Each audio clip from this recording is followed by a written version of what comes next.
शाहरुख खान की फिल्म पठान के ट्रेलर ने धूम मचा दी। सोशल मीडिया पर आने वाली फिल्म पठान का ट्रेलर जारी किया गया, जिसके कुछ ही मिनट्स में फिल्म के ट्रेलर को लाखों मर्तबा देख लिया गया।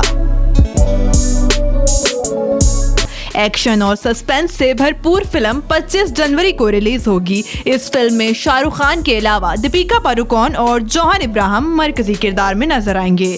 फिल्म पठान के रिलीज से कबल ही इसके गाने बेशरम रंग पर भारत में तनाज़ा खड़ा हो गया था। फिल्म पठान के गीत में हीरोइन दीपिका पादुकोण के जाफरानी लिबास को वजह बनाकर भारतीय इंतहा पसंदों ने फिल्म के बायकॉट का ऐलान किया। हिंदू मजहब में जाफरानी रंग को मुकद्दस समझा जाता है, जबकि इंतहा पसंद हिंदुओं ने गाने में शाहरुख खान के हरे रंग के कपड़े पहनने पर भी एतराज कर दिया। इस मामले पर भारतीय सेंसर बोर्ड के चेयरमैन प्रासून जोश ने बयान जारी किया था, जिसमें कहा गया कि फिल्म का CBFC की गाइडलाइंस के मुताबिक जायजा लिया गया, जिसके बाद कमेटी ने फिल्म के प्रोड्यूसर यश राज फिल्म को तजवीज दी कि वो फिल्म बशमूल गानों में कुछ तब्दीलियां करें और रिलीज से कबल फिल्म का तब्दील शुदा वेरिएंट बोर्ड के सामने पेश करें।